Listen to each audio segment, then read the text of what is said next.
This video was brought to you by Incogni.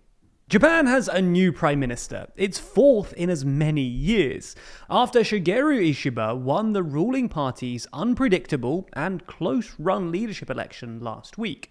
Ishiba's election is notable not least because it was his fifth and self-declared final bid for the party's leadership, but also because he described himself as a defense otaku, or defense policy geek, and has called for the creation of an Asian version of NATO.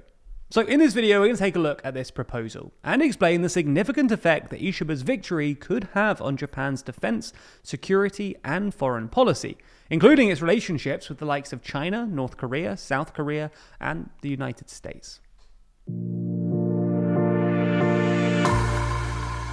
Before we start, if you haven't already, please consider subscribing and ringing the bell to stay in the loop and be notified when we release new videos.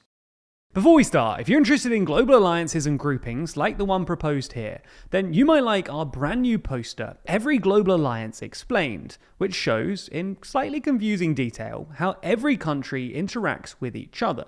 It's available by clicking the link in the description, and for a limited time you can get 30% off using code JAPAN. Now, before we get into the idea of an Asian NATO, we're going to need to give you some more context, and we're going to start with a brief explainer of the recent Japanese leadership election.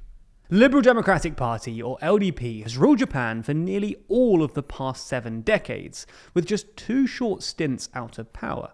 Now, the party was thrust into a leadership election following the resignation of the party's leader and Prime Minister Fumio Kishida.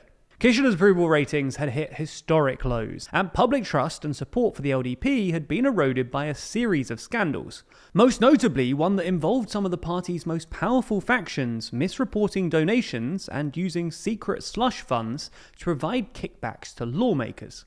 With a record 9 candidates, Kishida's resignation set up perhaps the most unpredictable and open party leadership election for decades, particularly as the LDP had dissolved virtually all of its influential factions in the wake of the slush fund scandal. Anyway, after no candidate won outright in the first round, a runoff was held between the top 2 candidates, Shigeru Ishiba, who comes second, and Economic Security Minister Sanai Takeichi, who had won the first round.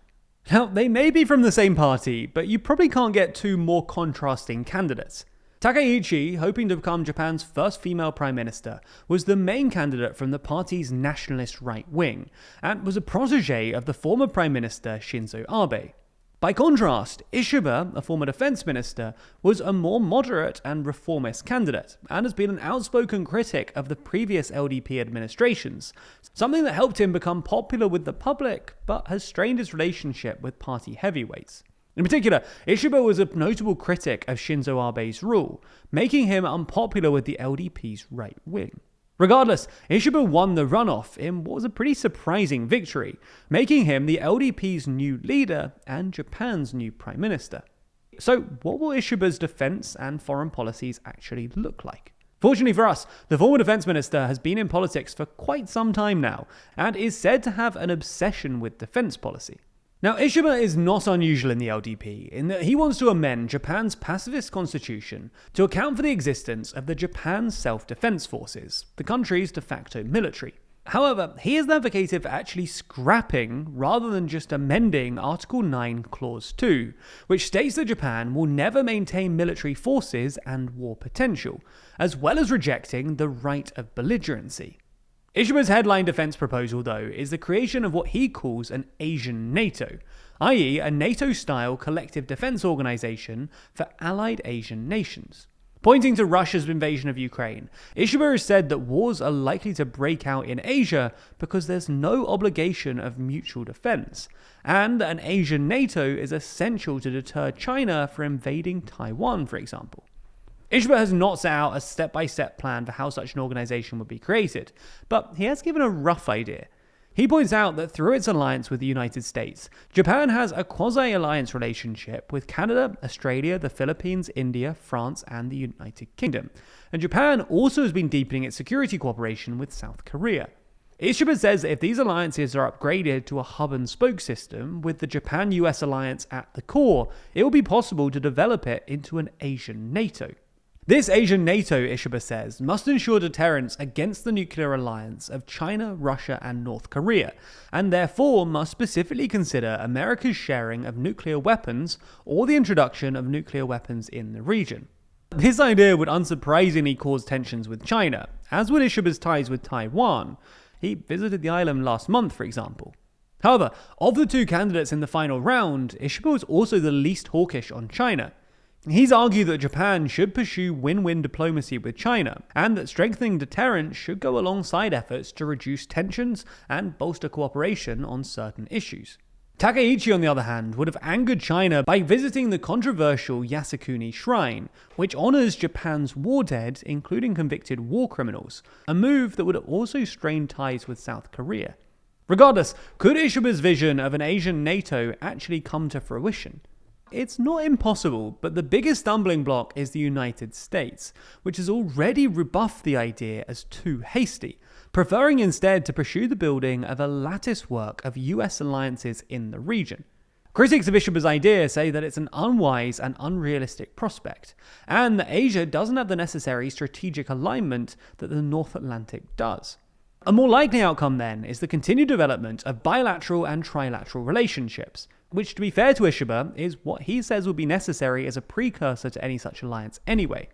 But the gap between Ishiba and the US on an Asian NATO is not the only way that Ishiba could strain ties with the US. While being committed to the US-Japan partnership, Ishiba differs from his predecessors in that he wants to fundamentally change its structure. Ishiba views the US-Japan Security Treaty as deeply asymmetrical, even writing that he does not believe that Japan is a truly independent country yet. He says that he wants to make it an alliance of equal partners, adding that it should be on par with the US-UK alliance. Some ideas he's floated include allowing Japan greater involvement in the management of US bases in Japan, perhaps making them joint operations, or even stationing Japanese troops on US soil, for instance in Guam. Ishiba also thinks that Japan should play a greater role through mutual consultations in deciding how nuclear weapons should be used to deter threats.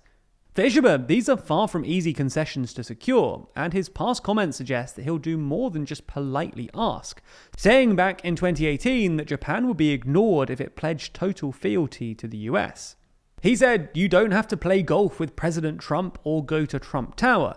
It's important to make them think that Japan is formidable, and we need to have the cards to play for a deal."